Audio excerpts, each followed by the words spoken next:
you just saw is a quirk in every single language. This is actually a subset of issues called linguistic ambiguity. If I'd had more context, I might have understood the original intent. But you know, we don't always have those kinds of luxuries. Interestingly enough, programming languages face very similar challenges. We as programmers, instead of communicating person to person, are now communicating person to compiler. Whether you're coding in C++, Java, Rust, or any programming language, compilers, being a human-made invention, are also imperfect at interpretation. This is why, since they can face very similar issues, programming can also fundamentally be considered a linguistics issue. First of all, I have a question for you. I've got a very small program over here. What do you think the output of this program is going to be? We've got a few options here. First would be it prints out partially true. Second would be it prints out totally false. Or I guess a third option could be it prints out absolutely nothing. So pause for a second and give me your best guess. Might not be exactly what you would expect, which you probably got because I'm sitting here asking that as a question. So let's go over. I'm going to compile my program. We're going to ignore our warning. I'm going to do /. We've got our answer, totally false. Now you might be thinking, looking back at the code, this really doesn't make any sense. I would probably guess that the output would be absolutely nothing, but instead, we're getting this totally false statement. And that's because this is part of a language ambiguity in the syntax called a dangling else. And we're going to get into a real-world example of this a little bit later. Nearly every distinct programming language issue can be traced back to a very similar human language issue. In all these examples, I'm going to talk about the English language quirk, and then I'm going to talk about the very equivalent programming language quirk, and I'm going to kind of sort them into different buckets of the 3 distinct compilation phases, which I'll also talk about in a second. Now, English, and all languages for that matter, can have a lot of different ambiguities, and one of my favorite examples of this is actually a book from 1967 called Beyond Language: Adventures in Word and Thought, and this explores recreational linguistics.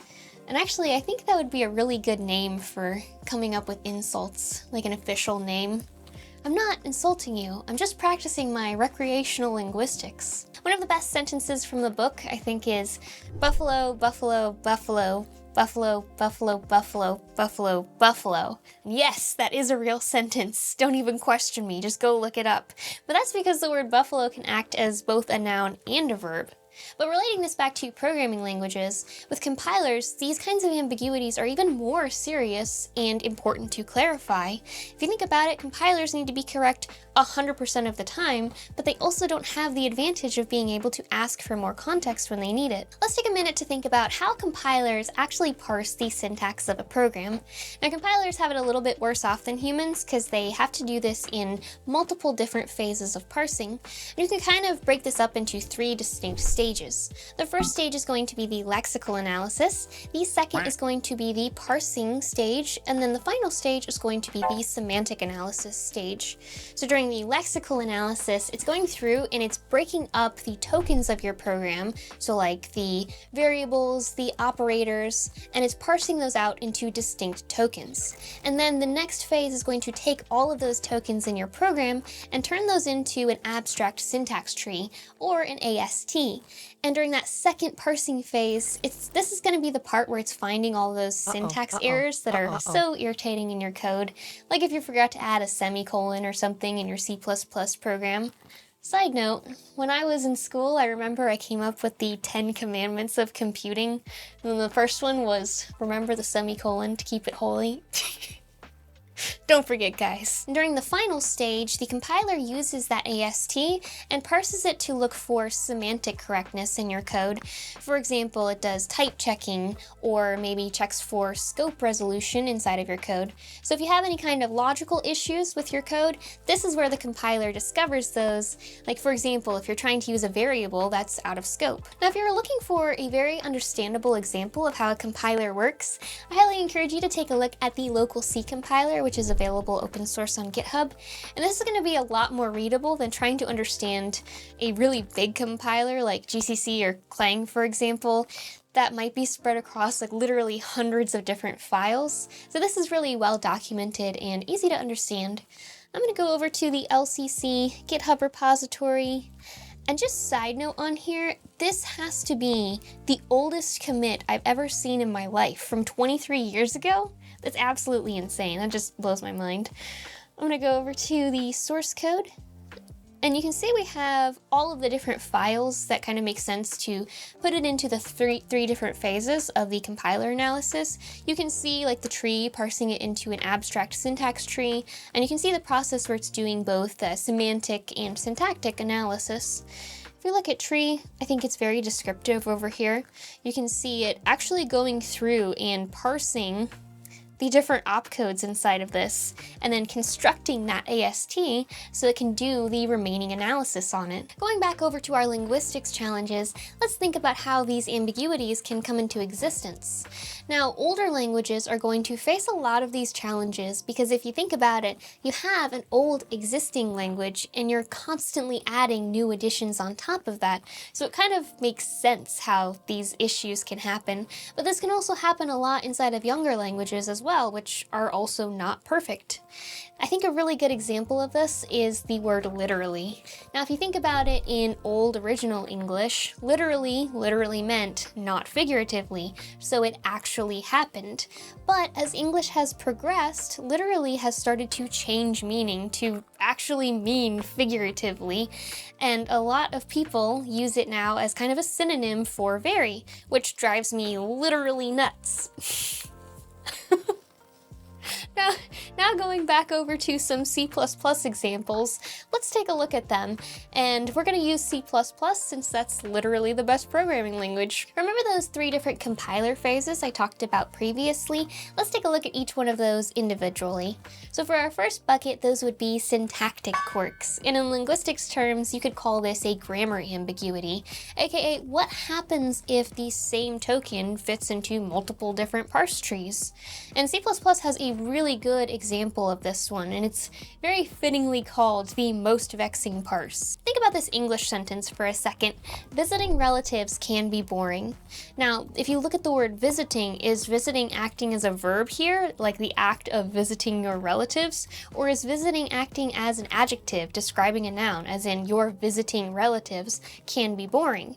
If you see, the word visiting can have multiple different meanings, completely changing the structure of the sentence. Now, keeping that English example in your mind, let's go over to a quick C++ example. So for this example, I have a very short program right here. I have a couple declarations up top. We have a simple function definition that's going to be declaring a function named m that's going to be returning a vector of integers, and then we have our definition for that function down here. Keeping that in mind for the next few seconds or minutes, probably seconds, I hope seconds. Let's go down to our main function, and instead, let's say I want to declare a variable, and we're going to name our variable n, and this is of type vector. And if I want to default initialize this with a few values, I can initialize this with, let's say, 10 values, all initialized to the integer 5, and if I go down here, adding a couple of extra values, just because why not? And I'm going to be printing out the size of that vector as well as all of the numbers inside of it. So let's just run this for sanity and make sure this works. So we do /vex, and you can see we've just got our vector printed out as well as the size just like we would expect. But now, take a second and think, what if we didn't want to have default initialized values inside of our vector? What if we just wanted to have an empty n vector? You might think we can just get rid of those values. And let's do something like this, for example. This looks right? But why am I getting some syntax errors over here? Let me save this and run this. We'll compile. And you see, it doesn't compile. What's going on here? So if I go up here, I can see invalid range expression of type vector int, no viable begin function available. Well, that's very interesting. See what's happening, if you look at this closely, there is no difference in the declaration of this vector n as well as this vector m over here. So the compiler is basically saying, I don't know whether this is a function definition or a function declaration, or if this is declaring a new variable for a vector of integers. This is an example of a syntax ambiguity. Now, the way to fix this Let's get rid of this. It looks really right. So if you're a beginner, you would look at this and you would think, huh, what's wrong? And that's probably why it got the name the most vexing parse. But the way to fix this in old C++ was like this, where you have to set your new variable equal to a vector of integers. But this is just like the longest syntax in the world, but it does indeed get rid of our syntax errors. But if you go over to C++ 11, luckily, in modern times, we have this declaration option available. We can just use curly braces, and it default initializes our vector to nothing, no default values, just calls the default constructor. And if we want to make sure that this does actually compile, got my dummy values down here, so we should have our vector size 2. So I'm going to recompile. Let's run our vex. And here we go, worked just fine. Now we can unambiguously declare a vector of integers as well as a function returning a vector of integers. Confused? Hopefully not. Our next syntactic quirk is going to be the dangling else, which we talked about briefly at the beginning of this video.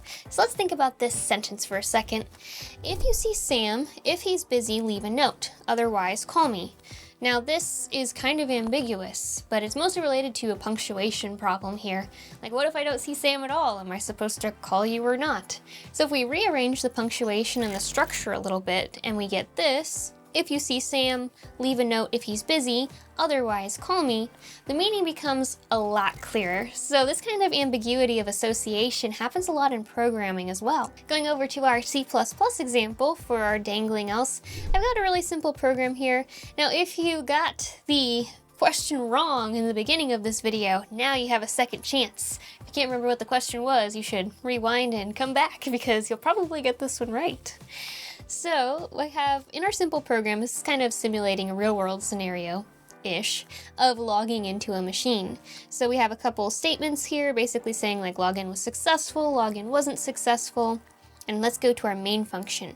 I've set this to is logged in is true, so we're gonna successfully log in, and we're not an admin, so we should not be able to log in as an admin. And then this is our nice little login check over here, and then at the end, after we've logged in, we're gonna get like a nice little goodbye message. So let's take a closer look at this if statement. And again, tell me what you think is going to print here. I should have kind of a Boolean and over here. It should be if is logged in and is admin, then we're gonna log in as an admin. Otherwise, we're just gonna completely fail. So if I'm logged in, but I'm not admin, I should really just be able to log in and then get the goodbye message. But let's go and execute this. So I'm gonna compile this, ignore our warning. It's gonna be the phrase of the day, ignore all warnings. But what you see here, even though we should be logged in, we're getting a failed to log in. Get out. And then we get our thanks for logging in with us today. I didn't code that part great. So what's happening? If we look at this if else, it looks like it should be working, right? Now what's happening is this else is ambiguous. It doesn't know whether to associate this else with this if statement or with this if statement. Kind of a side statement here. Honestly, personal pet peeve, I cannot stand when you don't use the curly braces. Like, always use the curly braces, because what space are you trying to save? You're saving like a byte of space. It's just absolutely not worth it, and it makes your code so much less readable. So let's go over to the fix of this. I'm gonna get rid of this login right here. And if we fix this with some beautiful curly braces, we can make this so much less ambiguous. Now we know if logged in and is admin, we have our login admin right here. Otherwise, we're going to fail that login if our login was unsuccessful. So if I save this and recompile, you can see we've managed to fix all of our challenges with the ambiguous else association. All right, drum roll. It's time to look at our next bucket, and this is a whole different can of worms. It's not worms, guys. It's just monster. It's not even monster worms. So for our next phase, remember the first phase of the compiler parsing was that lexical analysis phase. So that's taking in all of your characters and parsing them into their respective tokens. But this parsing can be pretty tricky if you don't have the proper context to know what token some characters are going to map out to. Think about this sentence for a second. He said, she said hi. Now we have the auditory advantage of being able to hear like my tone and inflection, so you can probably understand what meaning I'm trying to convey. But let's say you read this sentence instead inside of a book or something, and you're looking at all of the different punctuation inside of it. In English, we have this concept of nested generics. So this is really convenient for conveying meaning because you can have your single quotes inside of your double quotes to show what you're actually trying to say. Now, programming languages, especially earlier ones, faced these same kind of trickiness and challenges. Now, relating this back over to our C++ example, we can also have this kind of idea of nested generics inside of the C++ programming language as well. So if I took my previous vector of integers n and I instead decided to nest this with an additional type and make this a vector of integers, then I can put this one type inside of another type and nest this. Now, this looks perfectly valid, and it's going through. I'm adding some different vectors to this, printing this out once again. But let's see what happens when we compile this. And I'm going to go back in time for a second. I'm going to go compile this with C++ 98. So let's do this. Traveling back in time. And something interesting is happening. So we're actually getting an error here, and let's read that error message because it's really interesting. So error, a space is required between consecutive right-angled brackets. What does that mean? Basically, that means that these two right-angled brackets are being recognized as a shift operation. So this is going to be a shift right operation, and the compiler during the syntax parsing process is basically saying, I don't know whether this is a nested type or if this is a shift operation. So it basically can't tell what these tokens are supposed to be mapped to. And as our C++ 98 compiler is so kindly telling us, the old fix for this was instead of doing this, you had to actually add a space inside of here so that it could tell it wasn't supposed to be this shift right operation. And you can do this and recompile with C++ 98, but it won't accept any of my nice, pretty syntax over here in my for loops. And you have to do this awful iterator syntax, so I'm not going to put you through that. Instead, we're going to travel forward in time and go to C++ 20 and compile this. So I'm going to have my original version, because they figured out how to parse this properly eventually. And instead of doing C++ 98, jumping forward to 20. And here we go. We have successfully compiled this, and we can execute this perfectly fine. Wow. Fascinating. Vectors. All right, let's move on to our next bucket, and this is probably going to be our worst bucket, and this is semantics. Now, context is so important here, but I think English is probably one of the worst languages for this, since we just have so many overloaded terms. So take a second and think about this sentence. Polish ambassadors are rare. Imagine you were reading this and you couldn't hear how I was pronouncing the word Polish. Well, since I have the capital P at the beginning, do I mean Polish or polish? I would say Polish ambassadors are probably pretty rare. So rare, they might even be non-existent. Now, through pronunciation and context, you can tell what I'm trying to say, but when it's written down, the only subtle differentiator that's not always available to us as a differentiator is the capital P. So consider this sentence instead. Meeting Polish ambassadors is rare. Now we've changed this so we're able to explicitly typecast the capital P to the word Polish, so we can say for sure we do mean a Polish ambassador. I think I'd enjoy being a Polish ambassador. When I was a kid and I was picking chores, I'd always pick polishing as a chore. It's very, very satisfying. I don't think I'm qualified to be a Polish ambassador. Unless you guys will take me. Now, a great programmatic example of this is dependent type names. So if I go over to my C++ program, you can see I have a simple function template right here, passing in a container, getting an iterator for that container, and then this allows me to print out the first element inside of that. If I go down to my main function, you can see I've got two different vectors. One is a vector of integers, and one is a vector of strings, and I'm able to call the same function and pass in those different types of containers. Now, if I go up here, let's focus on this line just a little bit. I want to try to compile this code, and let's see what happens. So I'm gonna press enter. Oh, and we're getting an error, and the error message is missing type name prior to dependent type name. So it's really complaining about this particular line. Now, I want to copy this, and let's go over to our CPP reference and look at our specific container that I'm using in this case, which is a vector. And if I go down, I can see part of our member types, we have this const iterator available. Now, if I go back over to my code, you can see I'm expecting this to be a type const iterator. The problem is this right here. These two colons can also be referring to potentially, let's say, a static member variable. So the compiler is saying, I don't know which one you're trying to do. And how do we fix that? We can be explicit about it, just like we were inside of the Polish example, where we used the capital P in the sentence to distinguish that we meant Polish. All we need to do is simply specify explicitly that this is a type name that we're expecting. So save this.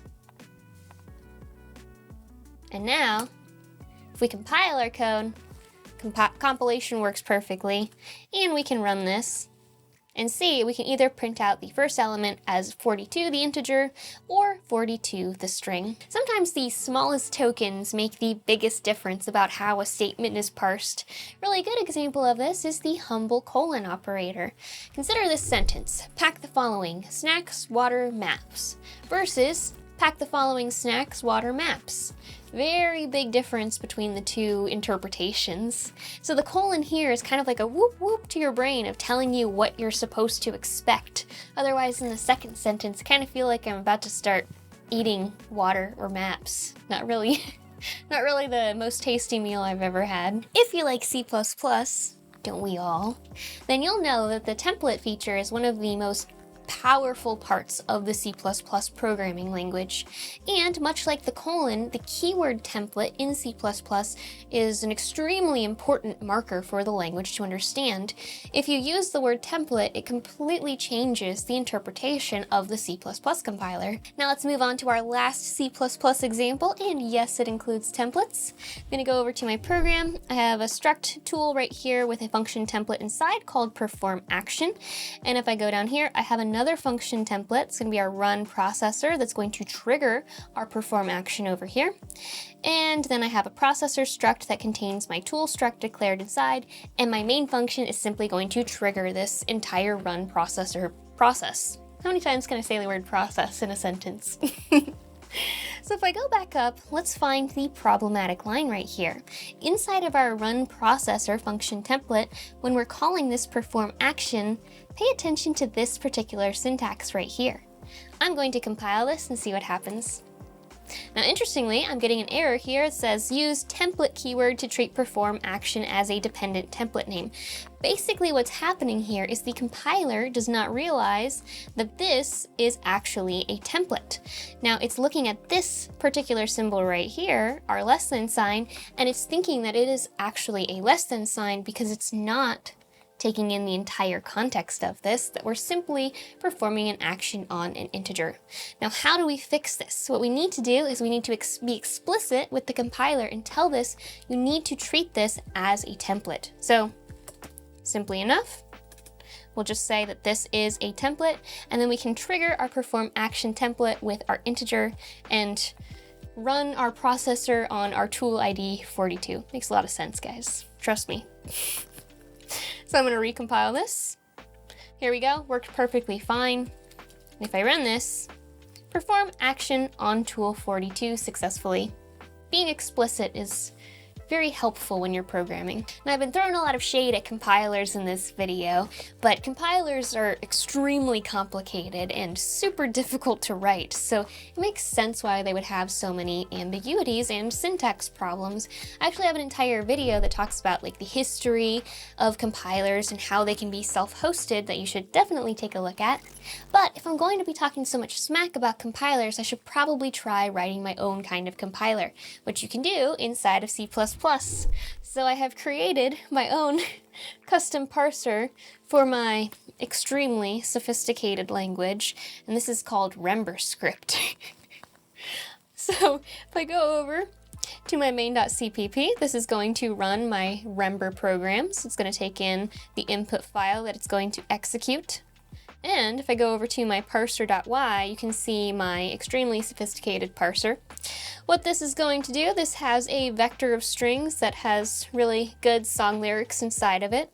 And here are my tokens. I have my Rember token and my semicolon token. So you remember that tokenizing portion of the compilation process? Here I have my own custom tokens inside of this. It's actually really cool that you can do this. I think it's really fun. Now if I go down here, here's the logic for my interpreter. You can see every time I am encountering the Rember semicolon tokens together, I am going to print a random line of this song. Now let's go through and let's execute RemberScript.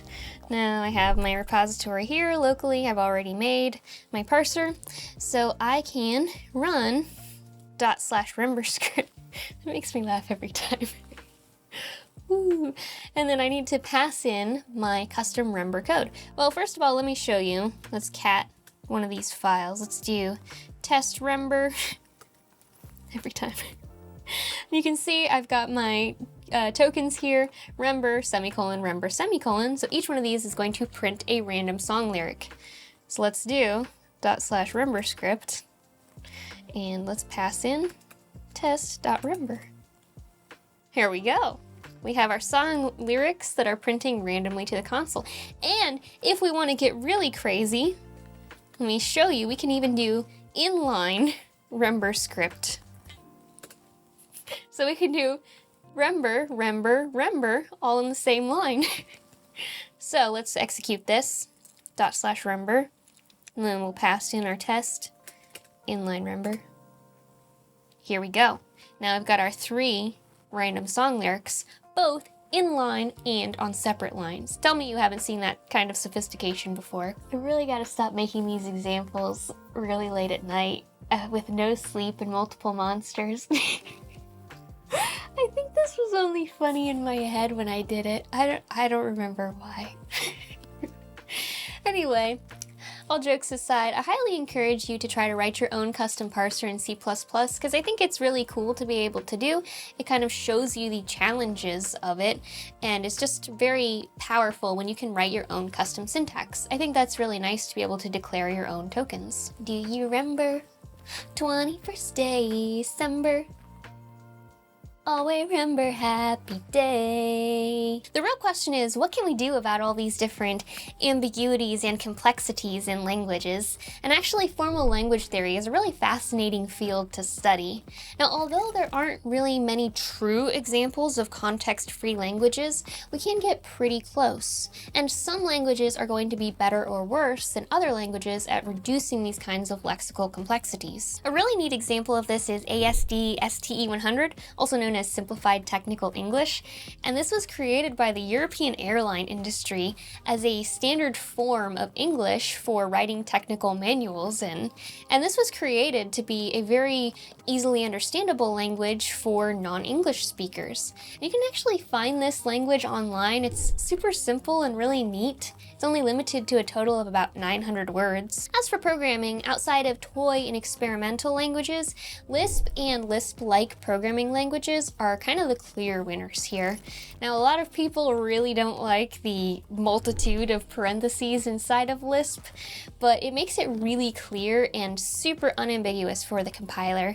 I remember my programming teacher in college talking about when she was learning to program and she was learning in Lisp, and she had to count she was told by the teacher to count on her fingers, opening and closing parentheses, so that you could keep track of how many parentheses you needed to close at like the very end of a statement, which is absolutely crazy. But other than Lisp, Ada and Haskell are pretty good about this, and while C++ might be my favorite programming language, historically it's not great at this. It's had a lot of lexical confusion in the past. So what do you think? In this video I mostly stuck to C++ and English examples, but I'm sure there's a ton of other interesting lexical ambiguities in many different languages, so feel free to leave yours in the comments section below. In any case, this is a super tricky field, but it's also very interesting.